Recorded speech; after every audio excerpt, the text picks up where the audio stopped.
माननीय अध्यक्ष जी, मैं आपके प्रति आभार व्यक्त करना चाहता हूं कि इस महत्वपूर्ण विषय पर आपने मुझे बोलने का मौका दिया। माननीय अध्यक्ष जी, इस विषय पर चर्चा के लिए सत्र की शुरुआत में 2 दिन गतिरोध भी हुआ।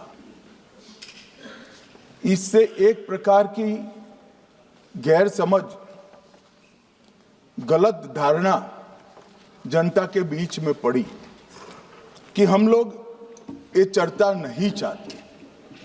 माननीय अध्यक्ष जी, मैं स्पष्ट करना चाहता हूं, संसद ये देश का चर्चा का सबसे बड़ा पंचायत है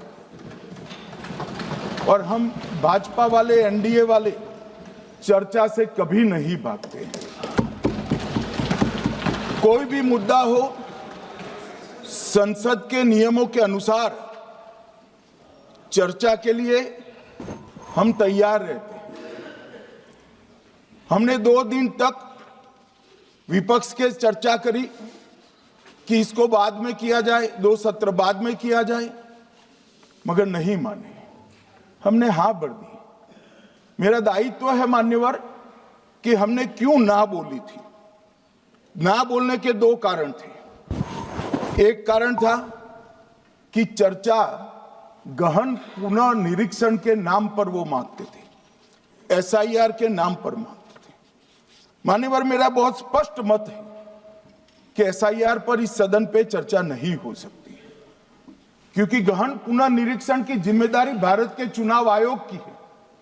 भारत का चुनाव आयोग और चुनाव आयुक्त ये सरकार के तहत काम नहीं करते। अगर जब चर्चा होती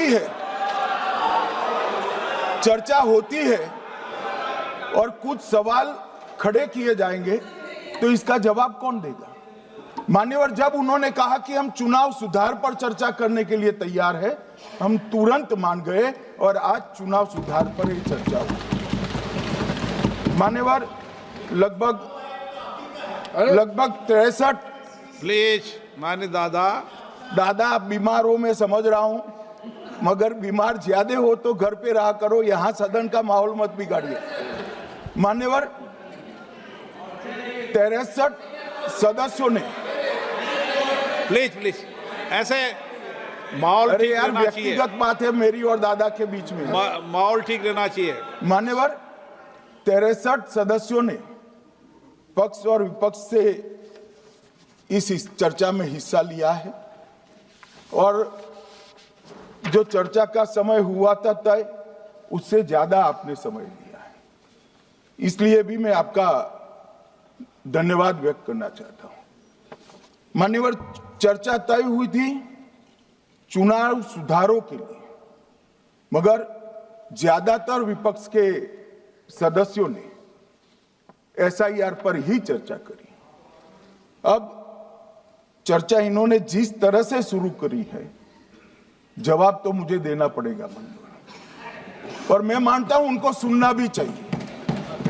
मान्यवर, इस एसआईआर पर, गहन पुनर्निरीक्षण पर एक तरफा 4 महीने से झूठ फैलाया और देश की जनता को गुमराह करने का प्रयास किया। और मेरा आग्रह है सदन के पक्ष और विपक्ष के सभी सदस्यों, मैंने एसआईआर की प्रक्रिया का, इससे जुड़े हुए संवैधानिक अनुबंधों का और भूतकाल में जो एसआईआर हुए वो सभी का गहन अभ्यास किया है। मैं आज आपके माध्यम से इस सदन को और सदन के माध्यम से पूरे देश की जनता को जो झूठ विशेषकर कांग्रेस पार्टी द्वारा फैलाया गया है, वो झूठ का मेरे तर्कों के हिसाब से जवाब देना चाहता हूं। आप बेटे ज्ञान मत दीजिए। मान्यवर, ये देश के संविधान में, मान्यवर, ये देश के संविधान से संविधान के अनुच्छेद 2 से चुनाव आयोग की रचना हुई। एक प्रकार से चुनाव आयोग एक संवैधानिक संस्था है। संविधान के अंदर चुनाव आयोग का गठन, उसकी शक्तियां, चुनावी प्रक्रिया, मतदाता की परिभाषा और मतदाता सूची को तैयार करने और उसके सुधारने के लिए की शक्तियां, इसके बारे में स्पष्ट प्रावधान किए गए। और मान्यवर, बड़ी विनम्रता से मैं बताना चाहता हूं कि प्रावधान जब किए गए तब हमारी पार्टी बनी ही नहीं थी। हमारी पार्टी के अलावे जो लोग हैं, इन लोगों ने संविधान सभा में चर्चा कर संविधान को बनाया था। इसलिए ये पूरी चुनाव की प्रक्रिया जो संविधान के अंदर व्याख्यायित की गई है और आज जो हो रहा है, ये दोनों के बीच में क्या अंतर है और आरोप क्या है, इसको मैं जवाब देना चाहता हूं। मान्यवर, फ्री एंड फेयर चुनाव कराने का हमारा संविधान ने जिम्मेदारी चुनाव आयोग की तय की। मतदाता सूची बनाने की और मतदाता सूची में सुधार करने की जिम्मेदारी भी चुनाव आयोग को दी। अनुच्छेद संविधान के भाग 15 में अनुच्छेद 324, इसमें चुनाव आयोग का गठन, चुनाव आयुक्त की नियुक्ति, लोकसभा, राज्यसभा, विधानसभा, उपराष्ट्रपति और राष्ट्रपति, ये सभी चुनाव का संपूर्ण नियंत्रण संविधान ने चुनाव आयुक्त को दिया है। और चुनाव आयुक्त एक से ज्यादा हो तो इलेक्शन कमिश्नर को दिया है। अब 325 जो अनुच्छेद है, वो किसी भी पात्र मतदाता को मतदाता सूची से बाहर नहीं रखा जाता, इसका प्रावधान करता है। मगर 326 एक गहन पुनर्निरीक्षण के लिए, एसआईआर के लिए बहुत महत्वपूर्ण है। क्या है 326 मान्यवर? इन्होंने मतदाता की पात्रता, योग्यता और मतदाता होने की शर्तें आर्टिकल 326 में तय की है। और वो शर्तें क्या है? सबसे पहली शर्त है कि मतदाता भारत का नागरिक होना चाहिए, विदेशी नहीं होना चाहिए। ये सबसे पहली शर्त। और ये कह रहे हैं कि चुनाव आयोग क्यों ये कर रहा है? भाई, इसका दायित्व है, इसलिए कर रहे हैं। दूसरी है 18 साल से ज्यादा आयु का व्यक्ति मतदाता बन सकता है। तीसरा, वैधता का निर्धारण मानसिक असमर्थता, अपराध और भ्रष्टाचार में संलिप्तता के लिए जो कानून ने समय समय पर तय किया है, इसके पर। तो ये 3 पात्रताओं के आधार पर भारत के मतदाता होने की बात तय होती है। और ये 3 चीजें किसने देखनी है मान्यवर? चुनाव आयुक्त को देखनी है। चीफ इलेक्शन इलेक्शन कमीशन मतलब चीफ इलेक्शन कमिश्नर और कमिश्नर्स ने देखनी है। और 327 में मतदाता सूची, सीमांकन, चुनाव संचालन और उसके लिए कानून बनाने की सिफारिश संसद को करने की सत्ता चुनाव आयोग को दी है। कल हमारे सदस्य मनीष तिवारी कहते थे गहन पुनर्निरीक्षण का इनको अधिकार ही नहीं है। आर्टिकल 327 पूर्ण अधिकार देता है कि मतदाता सूची इस व्याख्या के आधार पर बनाने का अधिकार चुनाव आयोग को है। मान्यवर, अब एसआईआर पर ही सवाल उठा दिए। मान्यवर, इन्होंने कहा कि एसआईआर आज क्यों हो रहा है। मैं इनको थोड़ा इतिहास बता, और मान्यवर एक नई फैशन हो गई है, इतिहास बताते हैं तो नाराज हो जाते हैं कि आप इतिहास मत बताइए। अरे भला कोई भी प्रक्रिया, कोई भी देश, कोई भी समाज इतिहास को छोड़कर कैसे आगे बढ़ सकता है? इतिहास कोई भी समाज का महत्वपूर्ण अंग है। मान्यवर, हमारे लोकतांत्रिक इतिहास की शुरुआत 1952 से हुई। तो सबसे पहला गहन पुनर्निरीक्षण SIR कब हुआ? 1952 में। SIR की क्या जरूरत है वो कहते हैं, इसलिए मैं कहता हूं। तो उस वक्त प्रधानमंत्री कौन थे? जवाहरलाल नेहरू। किस पार्टी से थे? कांग्रेस पार्टी से। दूसरा कब हुआ? 1957 में। फिर जवाहरलाल नेहरू प्रधानमंत्री थे, कांग्रेस पार्टी से थे। तीसरा हुआ 61 में, उसमें भी जवाहरलाल नेहरू प्रधानमंत्री थे और कांग्रेस पार्टी थे। 65-66 में भी हुआ, एक ही गहन पुनर्निरीक्षण 2 साल में हुआ। उस वक्त भी श्री लाल बहादुर शास्त्री प्रधानमंत्री थे, कांग्रेस पार्टी थे। 83-84 में हुआ, इंदिरा जी थी। 87-89 में हुआ, राजीव गांधी थे। 92-93-95 में हुआ, नरसिम्हा राव थे। 2002 और 3 में हुआ, तब श्री अटल बिहारी वाजपेयी थे। मान्यवर, 2004 में गहन पुनर्निरीक्षण समाप्त हुआ, तब डॉक्टर मनमोहन सिंह जी प्रधानमंत्री थे। तो 2, 3, 4 का एक गहन पुनर्निरीक्षण हुआ, SIR हुआ। उसमें 2 साल NDA के प्रधानमंत्री थे, भाजपा के थे, और 1 साल डॉक्टर मनमोहन सिंह। 2004 के बाद सीधा 2025 में गहन पुनर्निरीक्षण हो रहा है और इस वक्त हम हैं। एक पूरा गहन पुनर्निरीक्षण SIR की प्रक्रिया का आज तक 2004 तक किसी भी दल ने विरोध नहीं किया है। मान्यवर, क्योंकि ये चुनाव को पवित्र रखने की प्रक्रिया है, चुनाव के उद्देश्यों को, लोकतंत्र को स्वस्थ रखने की प्रक्रिया है।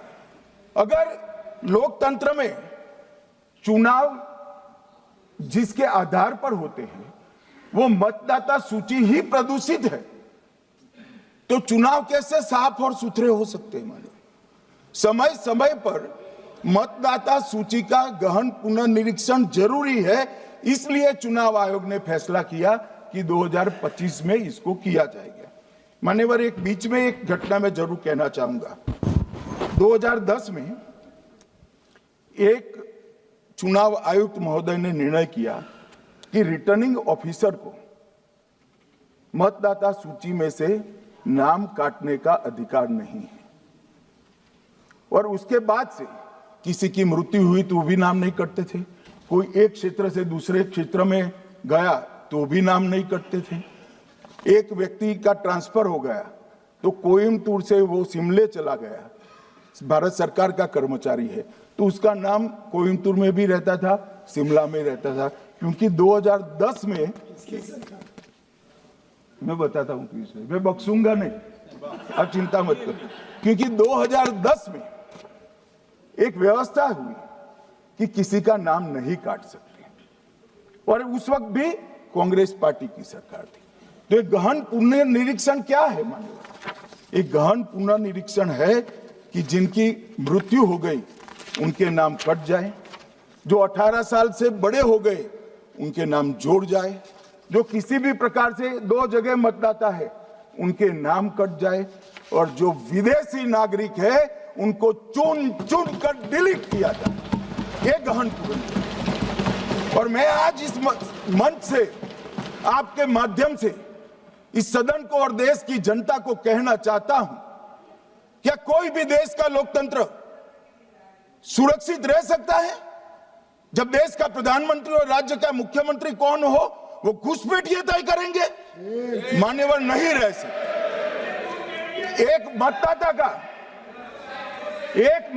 का एक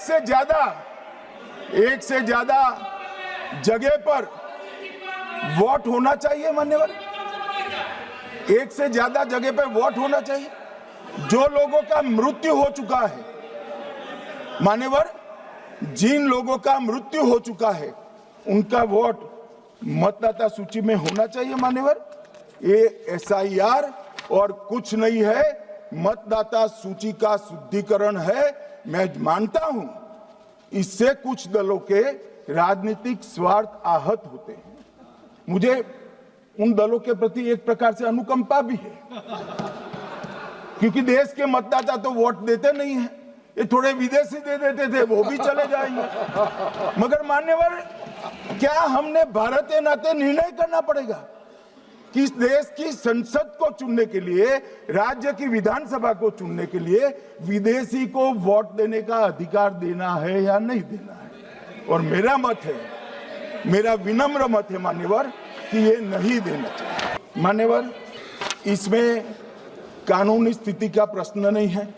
अभी सांसद महोदया बोला कि इलेक्शन कमीशन का अधिकार नहीं है। लाल बाबू हुसैन 1995 में एक वाद हुआ मान्यवर, भारत की सर्वोच्च अदालत तक वो वाद पहुंचा। लाल बाबू हुसैन बनाम मतदाता रजिस्ट्रेशन ऑफिसर 1995 में इसका जजमेंट आया और उसमें अदालत ने स्पष्ट कहा, देश की सर्वोच्च अदालत ने कहा, मैं नहीं कह रहा, जहां मतदाता का नाम दर्ज किया जाना है वहां रिटर्निंग ऑफिसर ये सुनिश्चित कर सकता है कि आवेदक भारत का नागरिक है या नहीं है। ये लोग जो कहते हैं कि इलेक्शन कमीशन कैसे तय करेगा, ये इनकी ड्यूटी है और ये हमारा निर्णय नहीं है, भारत की सर्वोच्च अदालत का निर्णय है और हम सब भारत की सर्वोच्च अदालत के निर्णय से बंधे हुए हैं। किसी को भी अगर वेरीफाई करना है तो लाल बाबू हुसैन बनाम मतदाता रजिस्ट्रेशन ऑफिसर 1995 का जजमेंट निकालकर मान्यवर दे दे। मान्यवर,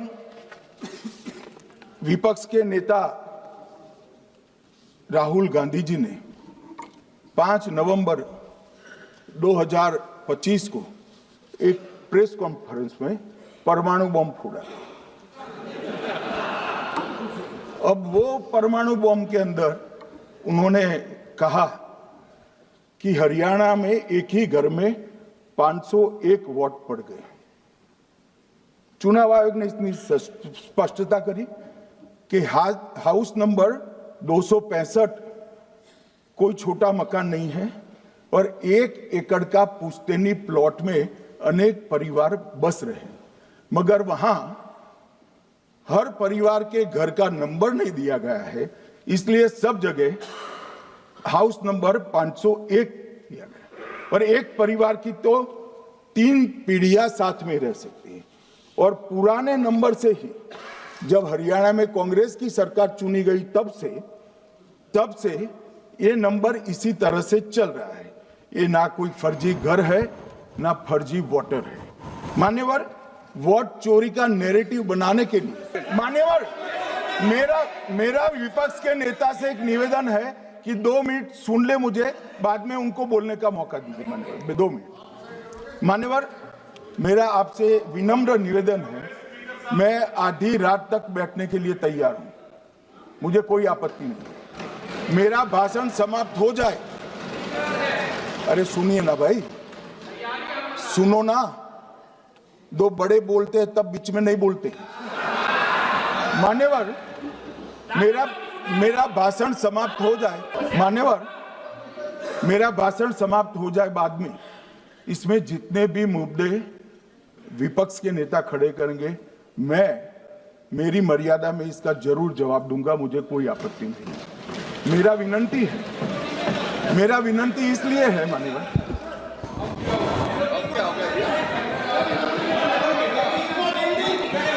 एक मिनट,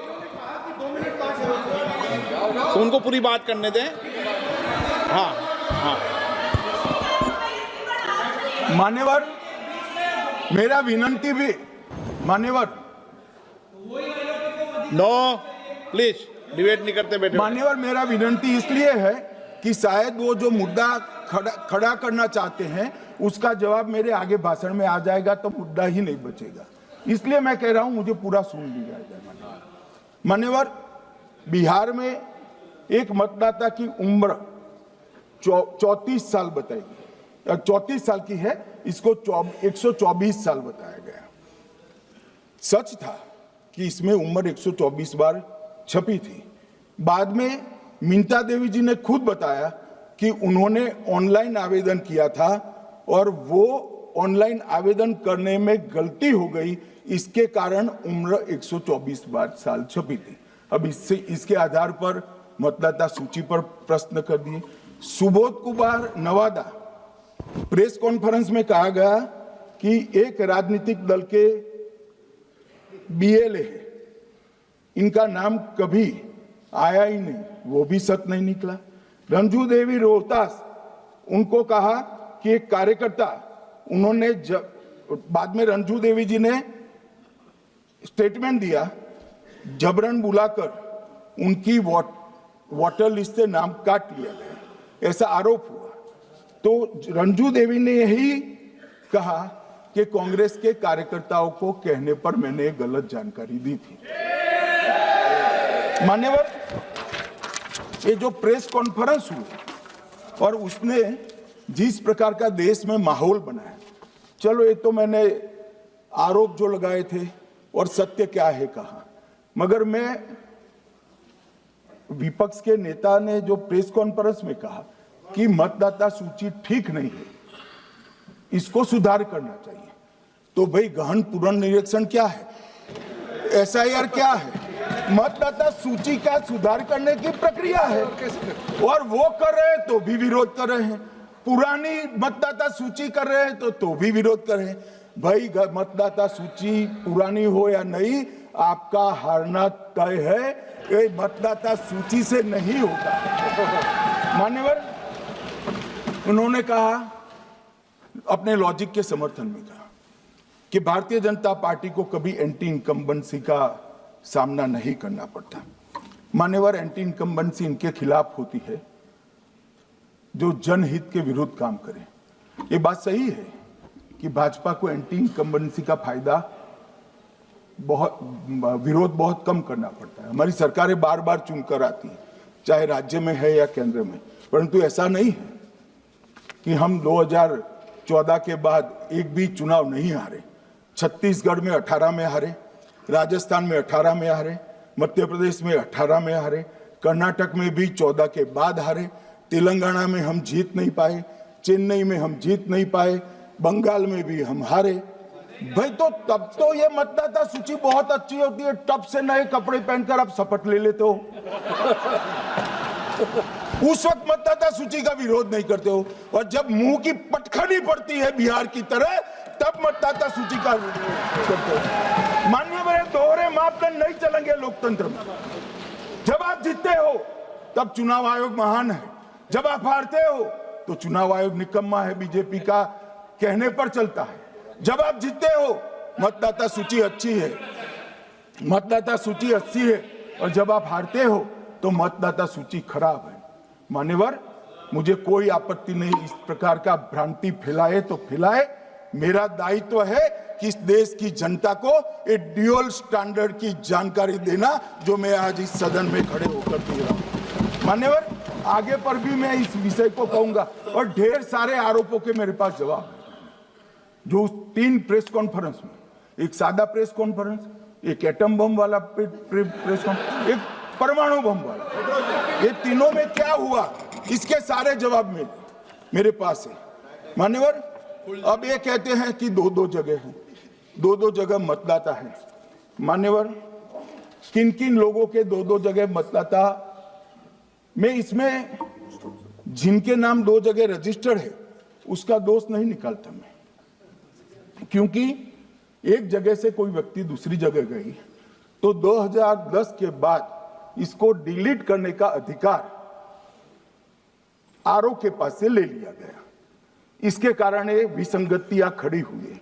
किसके हैं? श्री प्रशांत किशोर जी के 2 जगह मतदाता है, पवन खेरा जी का भी है, तेजस्वी यादव का स्वयं का है, टी सिद्दीकी एनआईसी केरल के नेता का है, मान्यवर संजय सिंह आप पार्टी के नेता के हैं, एक किशोरी पेडनेकर यूबीटी शिवसेना के हैं, इनका भी है। मान्यवर, सामान्य गलतियां हैं, क्योंकि एक नियम आ गया, जिसका जब वोट काटने का जिसका अधिकार है उसको रोक लिया गया, तो आरओ वोट काट नहीं सकता था, इसलिए 2 जगह रह गए। अब वो ही एक गहन पुनर्निरीक्षण से सुधरना है, मगर आप गहन पुनर्निरीक्षण को वोट चोरी कह रहे हो। मान्यवर, वोट चोरी किसको कहते हैं वो मैं बताना चाहता हूं। और हमारे यहाँ कुछ परिवार ऐसे हैं जो पूछते नहीं वोट चोरी। मान्यवर, पहली बात मैं स्पष्ट करना चाहता हूं, मैं 30 साल से विधानसभा और संसद में जनप्रतिनिधि के रूप में चुनकर आता हूं। मुझे लंबा अनुभव है संसदीय प्रणाली का। विपक्ष के नेता महोदय कहते हैं कि पहले मेरी बात का आप जवाब दीजिए, मैं सुनना चाहता हूं। आपकी मुनसफी से संसद नहीं चलेगी। मेरे आप बोलने का क्रम मैं तय करूंगा। इस तरह से नहीं चलेगी संसद। मान्यवर, उनको धैर्य रखना चाहिए, मेरा जवाब सुनने का। इनकी एक एक बात का जवाब मैं दूंगा, मगर मेरे भाषण का क्रम वो तय नहीं कर सकते, मैं करूंगा, क्योंकि मैं बोल रहा हूं। मान्यवर, आपके चेहरे पर बैठो। मान्यवर, आपके चेहरे पर चिंता की लकीरें मैं देख रहा हूं कि मैं क्या बोलूंगा। मैं उनके उकसावे में नहीं आऊंगा, मैं मेरे विषय पर बोलूंगा। मान्यवर, मैंने इतना ही कहा कि मैं मेरे भाषण का क्रम मैं तय करूंगा। मेरे भाषण का पहले क्या बोलना, बाद में क्या बोलना, मैं तय करूंगा। और मैं मानता हूं कि हर एक वक्ता का ये अधिकार है, उनका भी है, मेरा भी है। कल वो बोल रहे तो हम ऐसा थोड़ी ना बोले आप झूठ क्यों बोल रहे हो। हम नहीं बोले, नहीं बोल सकते साहब। वो माननीय विपक्ष के नेता है, वो बोल सकते अपना भाषण। मान्यवर, और मैंने तो ये भी कहा, मेरा पूरा भाषण छूट कर कुछ बच जाता है तो आप पूछिएगा, मैं जवाब दूंगा। मगर अब धैर्य भी चाहिए और सुनना भी चाहिए, दोनों चीजें करनी पड़ती है। मान्यवर, वोट चोरी का कोहराम बचा है। मैं वोट चोरी किसको कहते हैं वो बताना चाहता हूं। वोट चोरी के 3 आयाम हैं। एक तो मतदाता नहीं है, मतलब योग्यता नहीं है, और आप वोटर बन जाते हो तो वोट चोरी माना जाएगा। दूसरा, आप गलत प्रकार से चुनाव जीतते हो तो वोट चोरी माना जाएगा। और तीसरा, जनादेश को डिफाई करते हो, मतलब वोट के विपरीत आप कोई पद प्राप्त कर लेते हो तो भी एक प्रकार से वोट चोरी होता है। अरे सुनो ना, क्यों जल्दबाजी करते हो मानिकम, क्यों? अब मैं 3 वोट चोरी की घटनाएं बताना चाहता हूं। सबसे पहली घटना हुई, आजादी के बाद देश का प्रधानमंत्री तय करना था। तय कौन करना था? तो उस वक्त के जितने प्रांत थे, इसके कांग्रेस के अध्यक्षों ने, उनके एक एक वोट से तय होना था। अब 28 वोट श्री सरदार पटेल को मिले और 2 वोट जवाहरलाल नेहरू जी को मिले।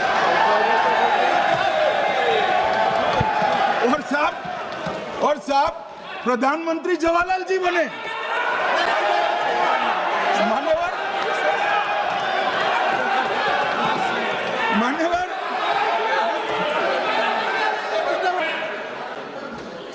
मान्यवर दूसरी, प्लीज बैठिए माननीय सदस्य, प्लीज हर बार नहीं उठते, बैठिए। मान्यवर, दूसरे प्रकार की वोट चोरी और नैतिक तरीके से चुनाव जीतना, ऐसी वोट चोरी भी भूतकाल में एक बार हुई थी। श्रीमती इंदिरा गांधी रायबरेली से चुनी गई। इलाहाबाद हाईकोर्ट में श्री राजनारायण पहुंचे कि चुनाव नियमों के अनुसार नहीं हुआ। इलाहाबाद हाईकोर्ट ने ये तय कर दिया कि श्रीमती गांधी ने उचित तरीके से चुनाव नहीं जीता है, हम इसको रद्द कर दें। मान्यवर, ये भी वोट चोरी थी, बहुत बड़ी वोट चोरी थी। और उसके बाद में क्या हुआ? उसके बाद में वो वोट चोरी को ढकने के लिए संसद में कानून लाया कि प्रधानमंत्री के खिलाफ कोई केस ही नहीं हो सकता। मैं विपक्ष के नेता को कहना चाहता हूं, इम्यूनिटी की बात आप चुनाव आयोग की पूछ रहे हैं, इसका तो मैं जवाब दूंगा, इम्यूनिटी का। मगर ये इम्यूनिटी जो श्रीमती गांधी ने दी थी, इसके लिए आपका क्या कहना है? और उन्होंने तो स्वयं के लिए ले ली। उनका आरोप है प्लीज, ऐसे नहीं चलता। तो मोदी जी को भी सब लोगों ने प्रधानमंत्री बनाया है भाई, आपकी कृपा से नहीं बने हैं। मान्यवर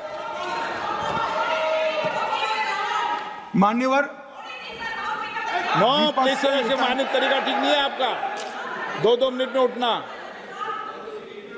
मान्यवर विपक्ष के नेता ने कहा कि आपने चुनाव आयुक्तों को इम्यूनिटी दी।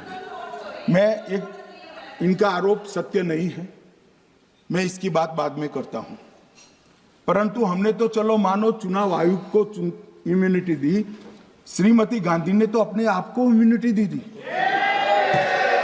और फिर जब ये संवैधानिक सुधार के वायरस चैलेंज हुए तो वो केस जीतने के लिए 2, 3 और 4 नंबर के सर्वोच्च न्यायालय के जज को बाईपास कर चौथे नंबर के जज को चीफ जस्टिस बनाया और वहां केस भी जीत लिया। और मान्यवर, ये तो इतिहास है, कौन झुठला सकता है? इनको कोई पढ़ाता नहीं है इतिहास, ये तो इतिहास है, सर्वोच्च अदालत और संसद के रिकॉर्ड में रखा हुआ इतिहास है। इसके खिलाफ लल्लन सिंह जैसे कितने लोग पूरा जीवन लड़े बिहार में इमरजेंसी के खिलाफ, जेल में गए, लाखों लोग गए। और तीसरी वोट चोरी कहना चाहता हूं, तीसरी वोट चोरी का प्रकार मैंने बताया था कि योग्यता नहीं है और मतदाता बन जाना। अभी एक वाद पहुंचा है, वाद मतलब डिस्प्यूट पहुंचा है दिल्ली की सिविल अदालत में। उसमें डिस्प्यूट ये है कि सोनिया गांधी जी इस देश की नागरिक बनने से पहले मतदाता बने।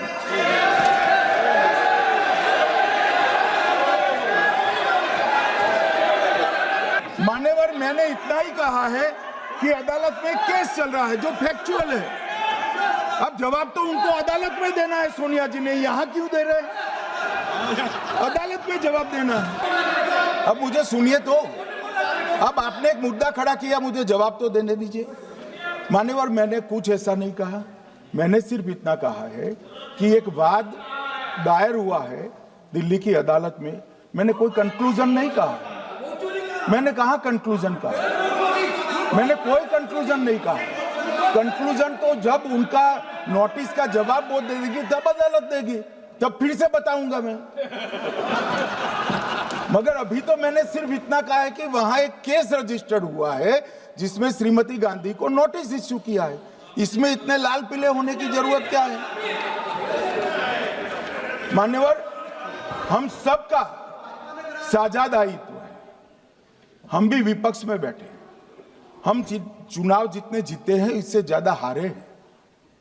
हम लोगों का तो एक प्रकार से पौना जिंदगी ही विपक्ष में ही चला गया, चाहे राज्य हो या केंद्र हो।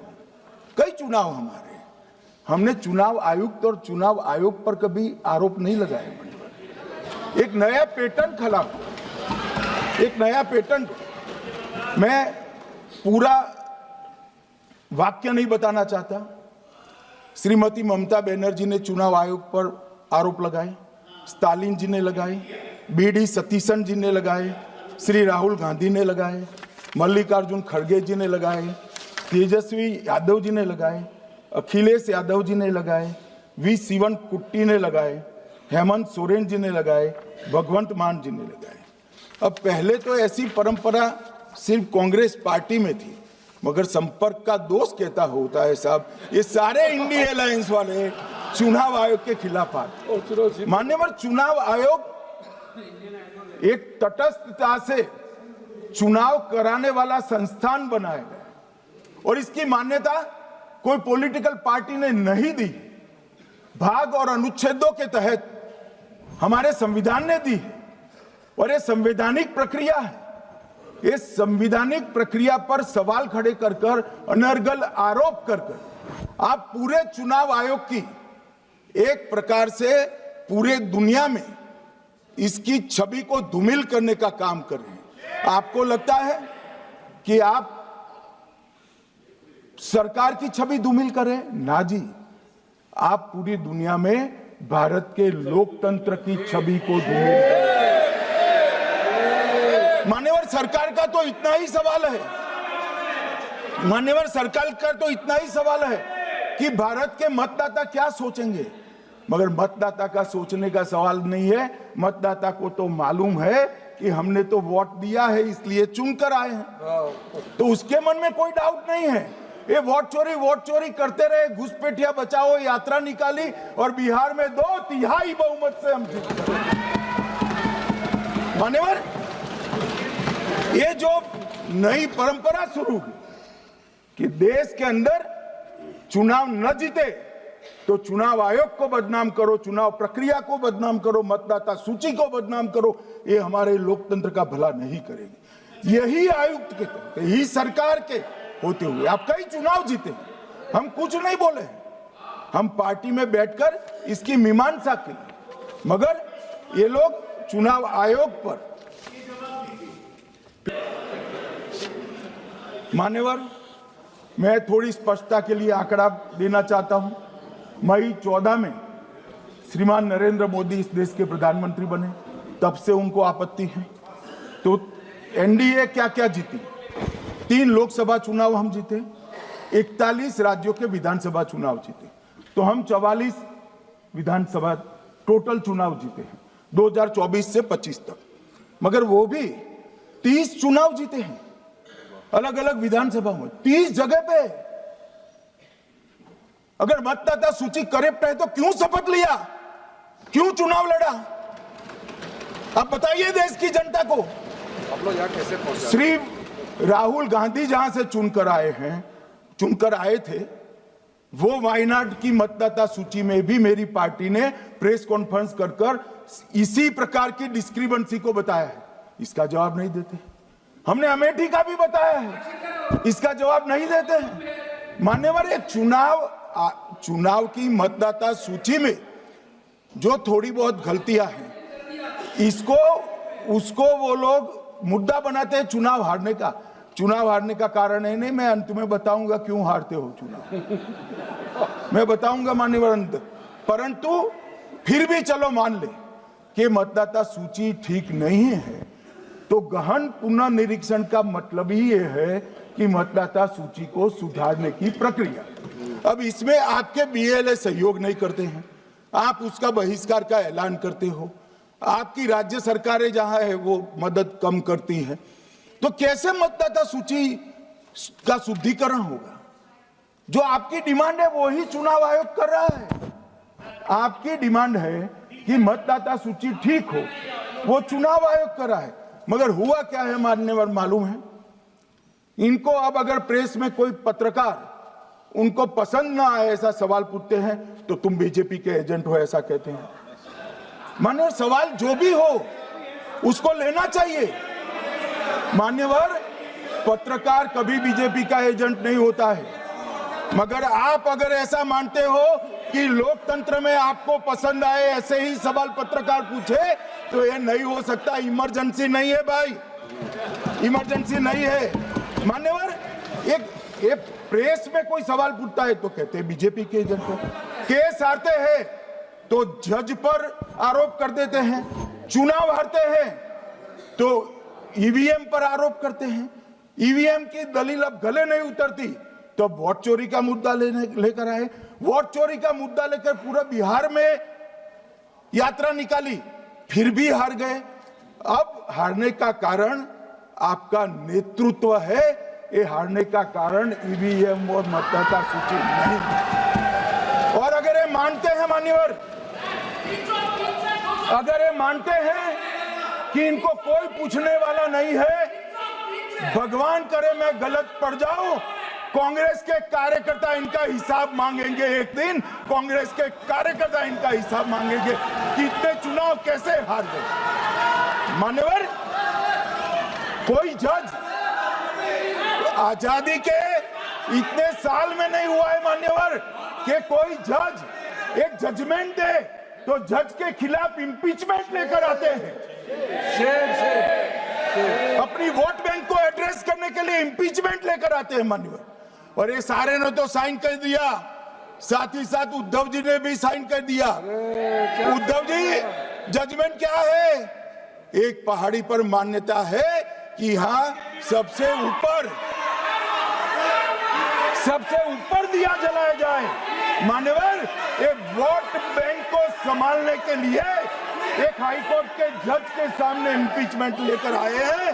देश की जनता उनको मदद नहीं करे।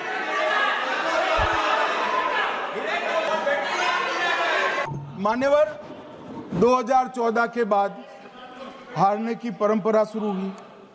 हारने की परंपरा शुरू होने के बाद हाँ जीते ही है, मगर हारने की भी परंपरा हुई है। मान्यवर, हारने की परंपरा शुरू करने के बाद इन्होंने सबसे पहले ईवीएम को निशाना बनाया। आज मैं आपके माध्यम से सदन को और सदन के माध्यम से देश की जनता को बताना चाहता हूं, ईवीएम कौन लेकर आया इस देश में। मान्यवर, कौन लेकर आया? 15 मार्च 1989 को जब राजीव गांधी इस देश के प्रधानमंत्री थे, तब ईवीएम लाने का कानूनी बदलाव किया गया था। सुन लो। अब अब राजीव गांधी के ईवीएम के कानून का भी विरोध कर रहे हैं। मान्यवर, इसके बाद में, अरे सुनो ना क्या प्रक्रिया हुई। इसके बाद में ईवीएम के खिलाफ किसी ने याचिका करी। इस देश की सर्वोच्च न्यायालय के 5 जजों ने बैठकर ईवीएम के कानूनी बदलाव को 2002 में उचित ठहराया। मानो राजीव गांधी को भी नहीं मानते, सर्वोच्च अदालत को भी नहीं मानते हैं। फिर 98 में मध्य प्रदेश, राजस्थान और दिल्ली, इसमें सिर्फ 16 विधानसभाओं में इसका ट्रायल लिया गया। कितना केयरफुल है ये भी बताता हूं। हुडा बैठो, ये भी कितना केयरफुली चुनाव आयोग आगे बढ़ा है। मध्य प्रदेश, राजस्थान और दिल्ली, ये राज्यों की सिर्फ 16 विधानसभा में इसका ट्रायल लिया गया। हर प्रकार से चेक कर ईवीएम का उपयोग सबसे पहली बार पूरे देश में 2004 में हुआ। 2004 का महत्व है माननीय, सबसे पहले 2004 में हुआ। पूरे लोकसभा चुनाव हमारे समय में ईवीएम का उपयोग हुआ। लाए राजीव गांधी, वहां से लेकर 2004 तक। और 2004 के चुनाव में कौन जीता भाई? वो जीत गए। उस वक्त ईवीएम की चर्चा बंद। 2009 का चुनाव हुआ, पूरा ईवीएम से हुआ, ये जीत गए, चुप्पी साध ली। 2014 में सब हम जीते तो कौ चालू कर दी। वो सरकार में थे। मान्यवर, ये क्या है? जब कानून आप लाए, मशीन आपने इंट्रोड्यूस किया, चुनाव आप पहला जीते मशीन से, दूसरा चुनाव जीते, मौत से 10 साल राज किया और हार गए तो फिर रोते हैं। मान्यवर, देश की जनता मानती है इसको। और दूसरी बार जब चुनाव आयोग को भी लगा कि सच्चे झूठे आरोप होते हैं, तो इस पर रिसर्च की एक प्रक्रिया हुई। मानिएगा 5 साल रिसर्च के बाद वीवीपीएटी की इंट्रोडक्शन हुआ। ये वीवीपीएटी क्या है? मैं जब वोट दबाता हूं तो समझ गए दादा, धन्यवाद। मान्यवर, मैं जब वोट दबाता हूं तो मैंने कमल के निशान पर वोट दबाया, तो पास में एक पर्ची निकलती है कि आपका वोट कमल के निशान पर रजिस्टर हो गया है। फिर भी आरोप हुए कि पर्ची वाले ये 2 अलग होते हैं। तो चुनाव आयोग ने निर्णय किया कि 5% ईवीएम और वीवीपैट के परिणाम कंपेयर होंगे। तो मशीन खुला, इसमें 396 वोट मिले।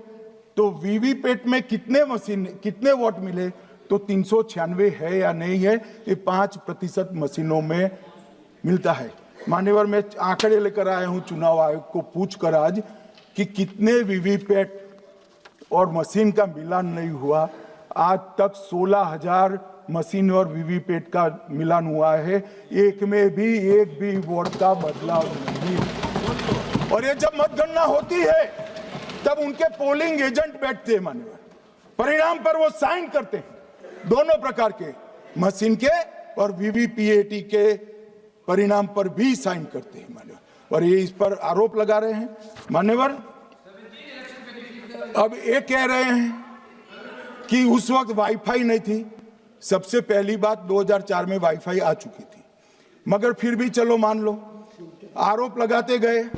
ईसीआई ने 2009 में एक छेड़छाड़ के आरोप पर भाग लेने के लिए 10 राज्यों में 100 ईवीएम लगाई गई। सब लोगों ने प्रयास किया, 2009 में कोई छेड़छाड़ नहीं कर पाए, फिर भी आरोप लगाए।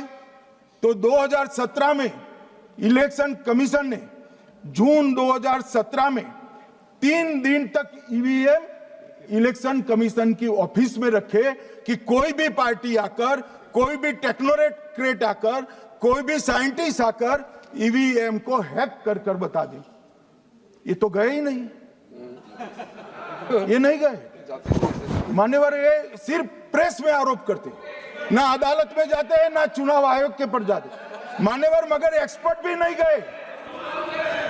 आप कोई एक्सपर्ट भेज देते भैया, एक्सपर्ट भी नहीं भेजा। और मान्यवर 2017 में फिर चुनाव आयोग इस निर्णय पर पहुंचा कि आने वाले सब चुनाव ईवीएम से होते हैं। अब चुनाव आयोग ने तो निर्णय कर दिया, मगर मैं भी साहब थोड़ा ज्यादा सोचता हूं। ये चुनाव आयोग कहता है कुछ नहीं हो रहा है, कुछ नहीं हो रहा है, तो ये लोग आरोप क्यों लगाए मान्यवर? मैंने सोचा कि भाई कुछ गलती नहीं है मान्यवर, कोई गलती नहीं है, तो ये लोग विरोध क्यों कर रहे हैं? फिर मुझे याद आया कि मान्यवर जब इनके जमाने में चुनाव होते थे, बिहार और यूपी में सरकारें बनाती होती थी, पूरे के पूरे वोट के बक्से हाईजैक कर लिए जाते।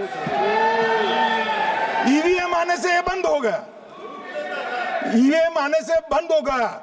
और मान्यवर चुनाव की चोरी बंद हुई है, इसलिए पेट में दर्द हो रहा है। ईवीएम का दोष नहीं है, चुनाव जीतने का तरीका जनादेश नहीं था, करप्ट प्रैक्टिसेस थी, इसके कारण चुनाव जीतते थे। अब आज ये पूरे एक्सपोज हो चुके हैं। जब जनादेश पर चुनाव होता है तो आप जीत सकते हो, जीतो, स्वागत है उसका, मगर जब हारते हो तो अन्य कारण बताना, जैसे पहले मैंने कहा, ऐसा बताना ये ठीक नहीं है मान्यवर। कल मैंने लीडर ऑपोजिशन का भाषण स्वयं यहां बैठकर सुना है। पूरा भाषण उनका धागों में उलझ गया, थ्रेड्स में उलझ गया मान्यवर।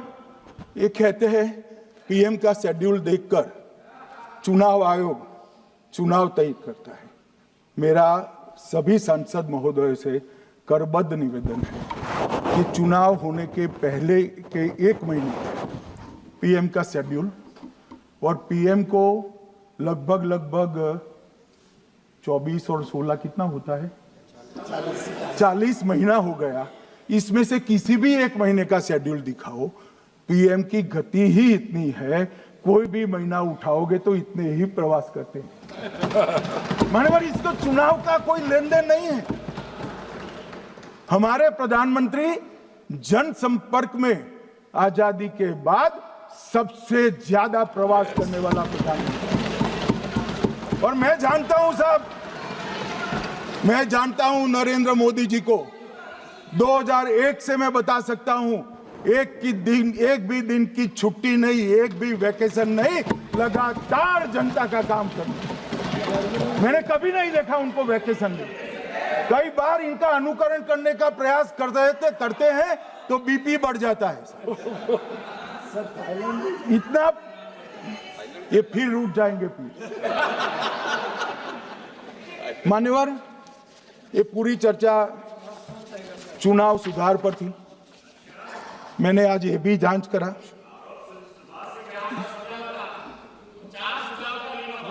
सुनो ना, जरा धैर्य रखो भाई मान्यवर। मैंने आज सुबह चुनाव आयोग के वहां जांच कराई। जांच मतलब कोई गोपनीय चीज नहीं पूछी है, आप इसका इशू मत बने। मैंने ये पूछा कि चुनाव सुधार के लिए मई 2014 के बाद कौन सी पार्टी से कितने आवेदन आपको मिले, क्योंकि चुनाव सुधार जो करना है इसकी प्रक्रिया क्या है मान्यवर। चुनाव सुधार सभी राजनीतिक दलों के साथ चर्चा कर चुनाव आयोग भारत सरकार के विधि मंत्रालय को भेजता है और विधि मंत्रालय इसका कानून बनाकर संसद के सामने रखता है। ये प्रक्रिया है। तो मैंने सोचा कि इतना बड़ा हो हल्ला हुआ तो ढेर सारे चुनाव सुधार कांग्रेस पार्टी ने दिए होंगे, तो मैं जरा उसका पुच्छा कर दूं, लगे हाथ तो इसकी भी बात कर लूं। इसमें गोपनीय क्या है? तो मैंने पूछा तो साहब मुझे एक रहस्य मालूम पड़ा कि आज तक मई 2014 से चुनाव आयोग को एक भी चुनाव सुधार का सुझाव कांग्रेस पार्टी से नहीं मान्यवर।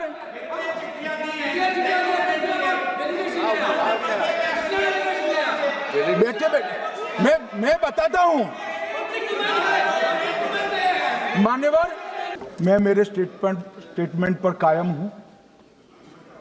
नरेंद्र मोदी सरकार बनने के बाद आज तक कांग्रेस पार्टी ने चुनाव आयोग को एक भी चुनाव सुधार का प्रपोजल नहीं दिया। मान्यवर, ये कई बार मिलने गए हैं, मैंने उनका प्रेस कॉन्फ्रेंस भी देखा है। उनका प्रेस कॉन्फ्रेंस था चुनाव प्रक्रिया के अंदर उनका जो डिस्प्यूट है वो ऑन गोइंग इलेक्शन में इसको रजू करने का। चुनाव सुधार जो होता है, चुनाव के पहले चुनाव के नियम जो तय होते हैं, इसके लिए सभी दलों को बाकायदा पत्र लिखा जाता है और कोई मांगे तो उसको समय भी देना पड़ता है। ये दो अलग चीजें। मान्यवर, कर विपक्ष के नेता ने 3 सवाल पूछे थे और 4 सुझाव दिए थे। पहला सवाल था मुख्य न्यायाधीश को चुनाव आयोग चयन समिति से बाहर क्यों निकाला गया, पहला सवाल था। दूसरा सवाल था दिसंबर 2003 में कानून बदलकर चुनाव आयोग को पूर्ण प्रतिरक्षा क्यों दी गई। और तीसरा शार्प क्वेश्चन था सीसीटीवी फुटेज 45 दिन में नष्ट करने का कानून क्यों लाए।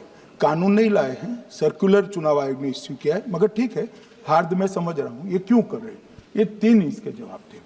मान्यवर, मैं इसमें से सबसे पहले सवाल का जवाब देना चाहता हूं। मान्यवर, मुझे पूरा सुनकर जरा आप आपत्ति लीजिएगा, क्योंकि मैं बताऊंगा तो पास से ही, मगर वर्तमान का भी जवाब दूंगा। मान्यवर, 73 वर्ष तक इस देश में चुनाव आयोग की नियुक्ति का कोई कानून ही नहीं था। माननीय सभी सदस्य ध्यान से मुझे सुने, 73 साल तक इस देश में चुनाव आयोग की नियुक्ति का कोई कानून नहीं था। नियुक्ति प्रधानमंत्री सीधी कर देते थे। और मान्यवर, मैं आज ये पूरे देश को बताना चाहता हूं कि टोटल अब तक जितने चुनाव आयुक्त हुए और जितने मुख्य चुनाव आयुक्त और चुनाव आयुक्त, ये सभी इसी प्रकार से हुए। अब 2003 के कानून पर मैं बाद में आता हूं। 1950 से 1989 चुनाव आयोग एक सदस्यीय था। प्रावधान क्या था? कोई कानून नहीं था। प्रधानमंत्री जी फाइल भेजते थे राष्ट्रपति जी को और राष्ट्रपति जी नोटिफिकेशन बाहर नहीं करते। तो भाई उस वक्त बरोबर चुनाव था, सबसे अच्छा था। नहीं, मैं ये नहीं पूछता नियुक्ति की प्रक्रिया। मान्यवर, पूरा उनका 55 साल प्रधानमंत्री जी ने ही चुनाव आयुक्त को नियुक्त किया, तब तक कोई सवाल नहीं था। और नरेंद्र मोदी करते हैं तो उन पर सवाल उठाते हैं, मगर हमने तो ऐसा भी नहीं किया। मान्यवर, फिर 89 से 91, जब 89 में चुनाव आयुक्त उनकी सुनते नहीं थे, तो पहली बार उस पर ब्रेक लगाने के लिए चुनाव आयोग को बहुत सदस्यीय बनाया गया। ये बिहार के चुनाव के कारण ही हुआ, परंतु वो भी प्रधानमंत्री की फाइल से ही अपॉइंट होते हैं। और मान्यवर, 21 चुनाव आयुक्त, कमिश्नर और मुख्य चुनाव और 8, 21 और 29 इस प्रकार से हुए जिसमें कोई प्रधानमंत्री जी ही रखते थे। कांग्रेस पार्टी ने ही ये परंपरा बनाई थी, कानून भी कांग्रेस पार्टी ने बनाया था। मगर आज आरोप करना है इसलिए आपने चुनाव चोरी कर लिया, चुनाव चोरी कर लिया, चुनाव चोरी के कहने से कुछ नहीं होता। जनता हमको सुनती है भाई, और हम जवाब भी देते हैं। मान्यवर, ये 50 से लेकर 2023 तक कोई कानून नहीं। बाद में 2023 में एक अनूप बरनवाल बनाम भारत सरकार मुकदमा हुआ, उसमें सुप्रीम कोर्ट ने कहा कि भाई चुनाव आयुक्त की नियुक्ति थोड़ी पारदर्शी होनी चाहिए। सुझावी था, ऑर्डर नहीं था। हमारे सॉलिसिटर जनरल ने वहां कंसेंट दी, तो उन्होंने कहा कि भाई हमें कानून बनाने में थोड़ी देर लगेगी और हमें इस पर कंसल्टेशन भी करना पड़ेगा, चुनाव आयोग से भी करना पड़ेगा। तो उन्होंने कहा ठीक है, अगर आप सहमत हैं, मैं जजमेंट और आर्गुमेंट पढ़कर अगर आप सहमत हैं तो जब तक कानून नहीं बनता, चीफ जस्टिस ऑफ इंडिया की अध्यक्षता में एक कमेटी बने और प्रधानमंत्री और विपक्ष के नेता इसके मेंबर। हमें कोई आपत्ति नहीं थी, हमने हाँ बोला सर, और विपक्ष के नेता भी थे, प्रधानमंत्री थे और सीजे। 2023 में कानून बन गया। कानून क्या बना? विपक्ष के नेता, प्रधानमंत्री तय करेंगे, वो एक मंत्री और स्वयं प्रधानमंत्री, ये तीन लोग बैठकर चर्चा कर कर मेरिट्स में चुनाव आयुक्त और मुख्य चुनाव आयुक्त की नियुक्ति करेंगे। मान्यवर, हमारे टाइम में तो और पारदर्शी, ये कह रहे हैं हमारा तो 33% ही हिस्सा है। भाई 33% तो है ना, हमारा तो हिस्सा ही नहीं था। और मान्यवर, मैं रिकॉर्ड से बताता हूं, 2012 में सीयूसी की नियुक्ति होनी थी। अडवाणी जी ने सुझाव दिया लिखकर कि एक प्रणाली बना जाए, नहीं बनाया और BS संपत जी को सीधा चुनाव आयुक्त बना दिया। उसके बाद में भी एक व्यक्ति कैसे है इसकी चर्चा है। नवीन चावला, जिसको आपातकाल की भूमिका पर शाह आयोग ने कहा था ये निष्पक्ष नहीं है, उनको मुख्य चुनाव आयुक्त बना दिया।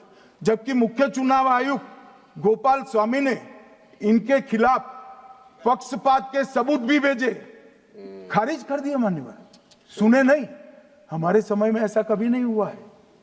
हमारे समय पर विरोध होता है, मगर पक्षपात के सबूत किसने नहीं दिए हैं। और भाई, जहां तक 66% और 33% का सवाल है, आप कह रहे हो कि वहां 2 लोग होते हैं और आप एक होते हैं, ये तो हम तय नहीं करते हैं।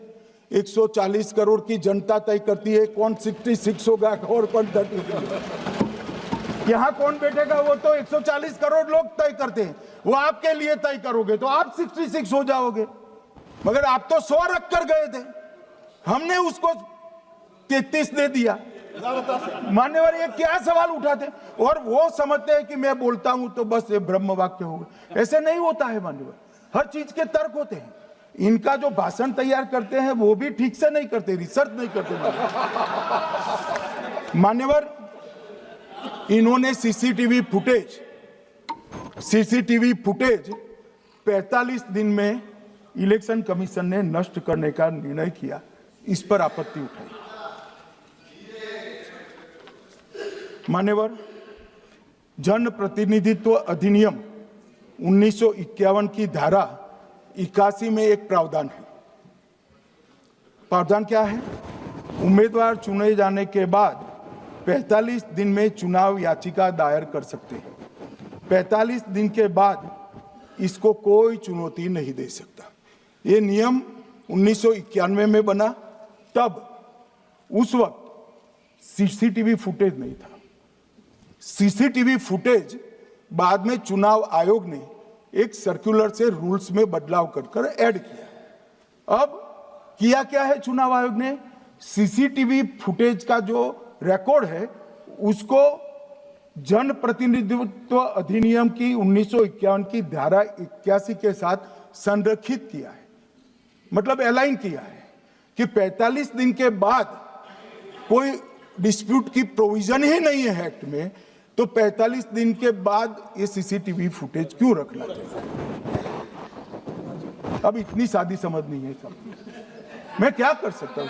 सब समझ के कोई इंजेक्शन नहीं होते जो भड़ाम से दे दिया। मान्यवर, ये धारा 81 1951 से है, मगर पहले पर्चियों से होते थे तो पर्ची के लिए थी। अब सीसीटीवी फुटेज का कैमरा आ गया तो सीसीटीवी फुटेज ऐड कर दिया। मान्यवर, उन्होंने कहा, और इस वक्त जब सीसीटीवी फुटेज जब प्रक्रिया में ऐड किया, तब स्पष्ट चुनाव आयोग ने कहा था कि सीसीटीवी रिकॉर्डिंग संवैधानिक दस्तावेज नहीं है, ये आंतरिक प्रबंधन है। किस चीज का आंतरिक प्रबंधन? कि चुनाव सीज होने के बाद कोई पुनः मतदान की अर्जी करता है कि भाई ये मतदान मथक में चुनाव ठीक नहीं हुआ, तो चुनाव आयोग जो निर्णय करता है वो सीसीटीवी फुटेज के आधार पर करता है। पहले मौखिक करता था, टेक्नोलॉजी आई, सीसीटीवी फुटेज स्वीकार कर लिया। अब ये आंतरिक प्रबंधन के लिए है मान्यवर। फिर भी चुनाव आयोग का जो निर्णय है मैं बताता हूं। उन्होंने कहा सामान्य जनता को एक्सेस होना चाहिए। रूल्स बनाया गया है, सामान्य व्यक्ति सीसीटीवी फुटेज उच्च न्यायालय में जाकर 45 दिन के अंदर ऑर्डर करा सकता है। अब ये कहेंगे 45 दिन में जजमेंट नहीं आएगा, मगर उच्च न्यायालय इतना ऑर्डर कर सकता है कि ये सीसीटीवी फुटेज आप डिस्ट्रॉय मत करना। मान्यवर, राजनीतिक दलों को एक्सेस देने का उन्होंने प्रावधान करा है, तो वो चुनाव को चैलेंज करे राजनीतिक दल 45 दिन के अंदर। ऑटोमेटिक जो चुनाव चैलेंज होता है मान्यवर, उसका सीसीटीवी फुटेज नियमों से हम चुनाव आयोग रिजर्व कर देता है। मान्यवर, ये प्रक्रिया कुछ पढ़ते नहीं। इसके बाद पॉलिटिकल एजेंटों को एक्सेस होनी चाहिए। पॉलिटिकल एजेंट भी मान्यवर हाईकोर्ट से इसको प्राप्त कर सकता है। अब करते कुछ नहीं, एक भी ना हाईकोर्ट में अर्जी करी ना चुनाव आयोग में करी, और सीसीटीवी फुटेज का बहाना लेकर बोलने लगे। अब इतने लाखों बूथों का सीसीटीवी फुटेज हर नागरिक मांगने लगा कोई कारण के बगैर, तो किस प्रकार से चुनाव आयोग दे सकते हैं? किस प्रकार से दे सकते हैं? यहां हुआ क्या है, सब प्राप्त करना चाहते हैं वो प्रेस कॉन्फ्रेंस करना। उनको लगता है कि मेरी प्रेस कॉन्फ्रेंस ये संवैधानिक प्रावधान के तहत होती है। ऐसा नहीं होता है। वे प्रेस कॉन्फ्रेंस जो करते हो जिन मुद्दों का, इसकी लीक कर अर्जी दे दो, टपक से मिल जाएगी सारी दिख, मगर अर्जी नहीं करते, कोर्ट में नहीं जाते हैं, चुनाव आयोग में नहीं जाते हैं, और चुनाव चोरी हो गया, चुनाव चोरी हो गया, चुनाव चोरी हो गया करते। मान्यवर, ऐसे नहीं चलेगा। इस देश को, लोकतंत्र को आप धूमिल नहीं कर सकते, और सबने सीखना चाहिए, और भाषण ढंग से तैयार करने का भी सीखना चाहिए। मान्यवर,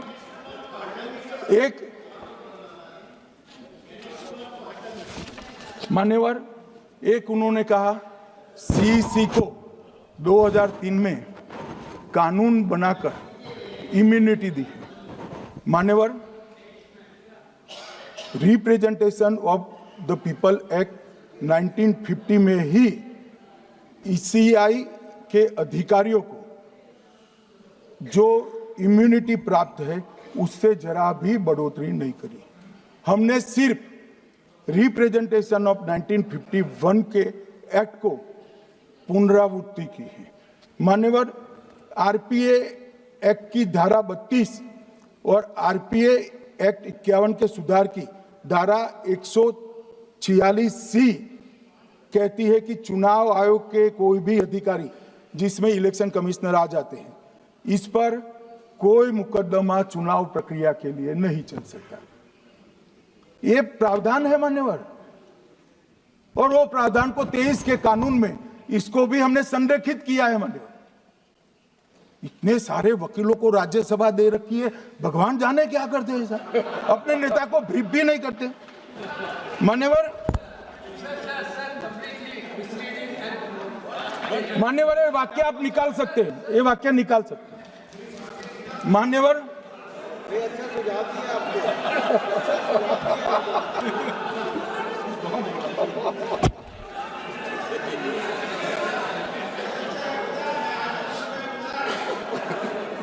मान्यवर फिर ये सब हो रहा कल देर रात को मान्यवर मैं मेरा भाषण तैयार कर रहा, तो मैंने अपने आप को पूछा कि ये सब इतना स्पष्ट है तो ये मुद्दा क्यों उठा रहे। मेरी समझ में अगर इतना पढ़कर आता है तो उन्होंने भी तो पढ़ा होगा। ये मुद्दा क्यों उठा रहे। मूल मुद्दा है अवैध घुसपैठियों को मतदाता सूची में रखने। मान्यवर ये 200 बार भी बहसकार करेंगे, एक भी अवैध घुसपैठियों को इस देश में हम वोट नहीं देंगे। ये हमारे एनडीए का पॉलिसी है मान्यवर।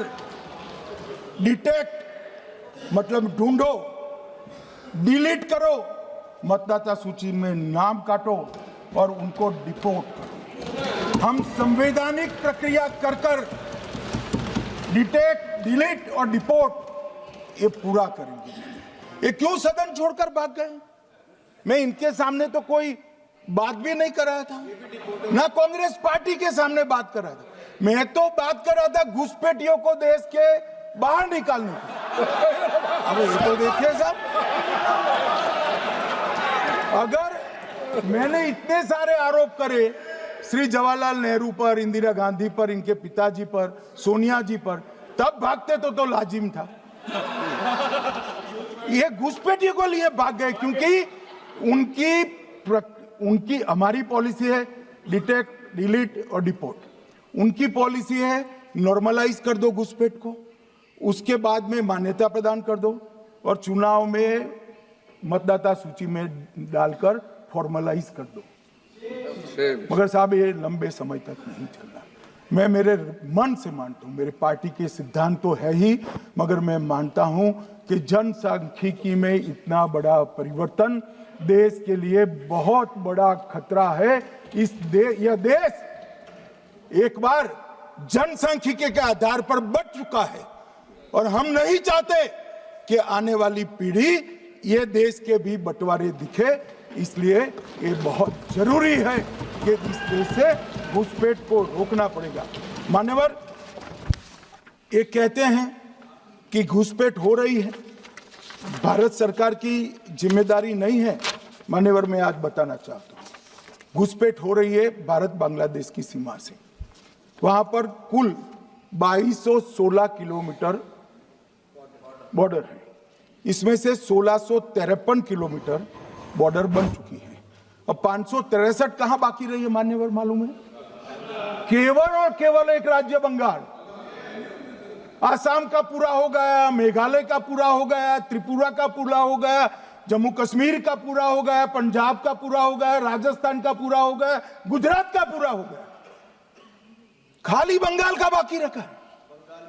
और मैं आज कहना चाहता हूं टीएमसी के लोगों को भी, ये राहुल जी के साथ में रहकर घुसपैठिया बचाओ यात्रा बिहार में निकली, साफ हो गए।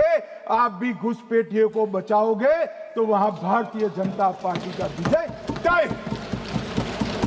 मान्यवर ये कहते हैं कि घुसपैठ क्यों हो रही, आप बॉर्डर नहीं बनाने देते, फेंसिंग नहीं करने दोगे, घुसपैठ नहीं होगी।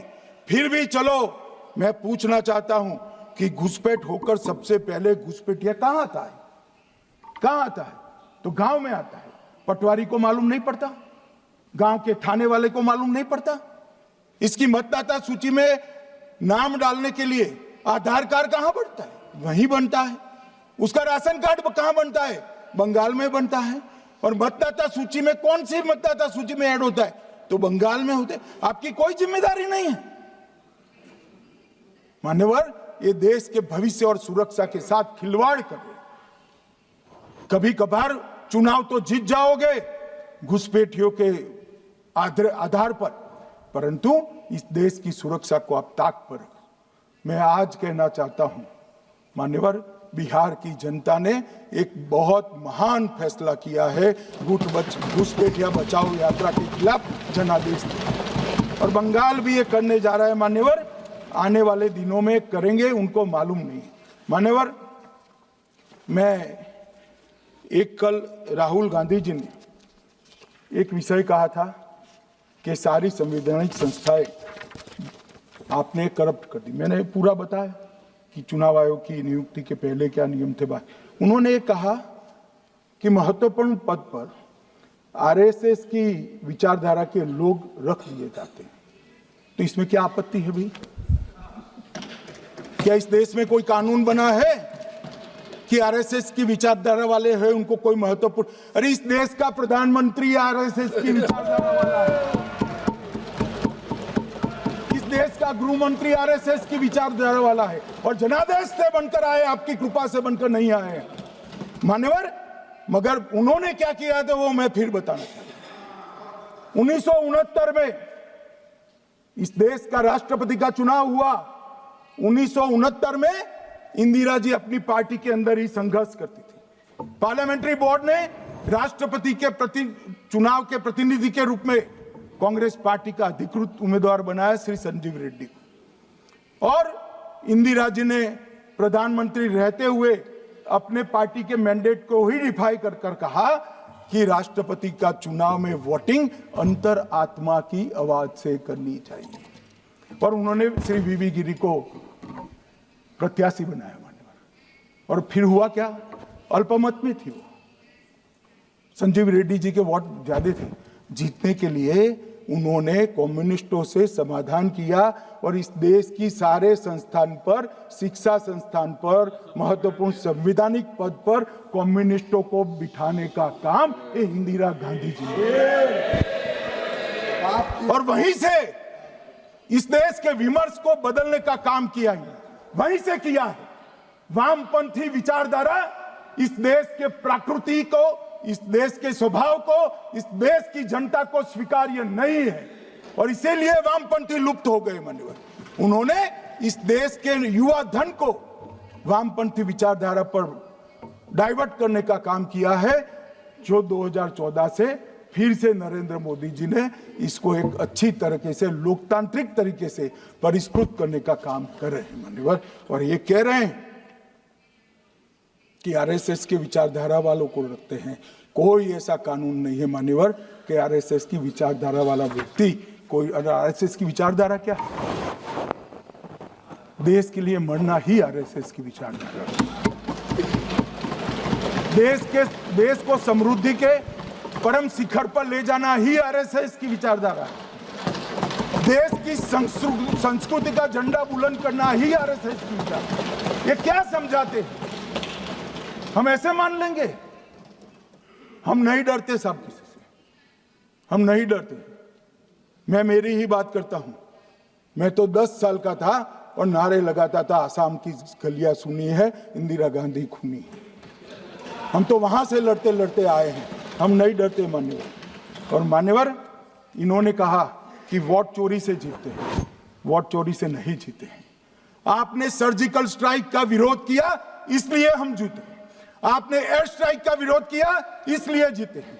आपने 370 हटाने का विरोध किया, इसलिए जीते हैं। आपने राम मंदिर बनाने का विरोध किया, इसलिए जीते हैं। आपने घुसपैठियों को हटाने का विरोध किया, इसलिए जीते हैं। आपने सीएए का विरोध किया, इसलिए हम जीते हैं। आपने ट्रिपल तलाक हटाने का विरोध किया, इसलिए जीते हैं। और आप 1 नेशन 1 इलेक्शन का विरोध कर रहे हो, इसलिए हम फिर से जीते हैं। माननीय 60 करोड़ गरीबों के घर में इस देश के प्रधानमंत्री जी ने घर पहुंचाया, गैस पहुंचाया, पानी पहुंचाया, शौचालय पहुंचाया, 5 किलो अनाज मुफ्त पहुंचाया, और 5 लाख तक की दवाइयां मुफ्त कर दी। क्या समझते हैं कि वोट चोरी कर जीते हैं? इस देश के इंफ्रास्ट्रक्चर को 40 साल देख लीजिए और हमारे 11 साल देख लीजिए, इंफ्रास्ट्रक्चर को 3 गुना बढ़ाने का काम हमारे प्रधानमंत्री नरेंद्र मोदी, और इसलिए जनता हमें जिताती है। और मैं तो अभी भी कहना चाहता हूं, चले गए हैं मान्यवर, मैं अभी भी कहना चाहता हूं, यार कांग्रेस पार्टी तुझे टिकट तो देती नहीं है मान्यवर। मैं अभी भी कहना चाहता हूं, एसआईआर का विरोध करोगे तो बिहार की जगह बंगाल और तमिलनाडु में भी साफ। मान्यवर, इस 140 करोड़ की जनता का जनादेश ईश्वर का आदेश होता है। हमारे यहाँ तो कहते हैं ना कि जनता ही जनार्दन होती है, तो जनता का फैसला श्री कृष्ण का फैसला होता है, जनार्दन का फैसला। और वो जनता के फैसले को ये लोग वोट चोरी इस तरह की भाषा का प्रयोग करते हैं। जनता देख रही है, जनता आंख मूंद कर नहीं बैठी। मान्यवर, मैं तो धन्यवाद करना चाहूंगा हमारे पार्लियामेंट्री अफेयर्स मिनिस्टर का कि इन्होंने तो एक अलग रास्ता कर SIR पर चर्चा कर ली, वरना इनका झूठ एक तरफा जनता में जा रहा था। आज आपने भी मुझे इतना विपुल मात्रा में समय दिया, जरूरत पड़ी वहाँ प्रोटेक्शन भी दिया, मुझे संरक्षण दिया, इसलिए मैं आपका भी धन्यवाद करना चाहता हूँ। और अंत में फिर से एक बार श्री राहुल गांधी के भाषण लिखने वालों को कहना चाहता हूँ कि तथ्य ढंग से ढूंढ कर लिखे, इनकी यहाँ पर तकलीफ होती है।